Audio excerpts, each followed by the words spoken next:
நான் ஊன்ற போறேன் கேட்டிருக்கீங்க சார், முதலமைச்சர் லெட்டர் கொடுத்துருக்கீங்க. இப்போ எஸ்எஸ்பி பார்க்க வந்திருக்கீங்க.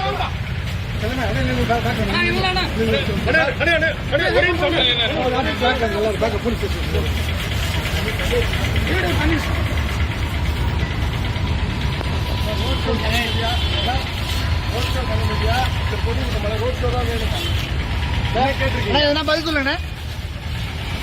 அனுமதி கொடுக்கலையாப்ப புதுச்சேரிக்கு அனுமதி தரலையா? புதுச்சேரி ரோட் ஷோக்கு அனுமதி தரலையா? நீங்க தானே சொல்லணும்.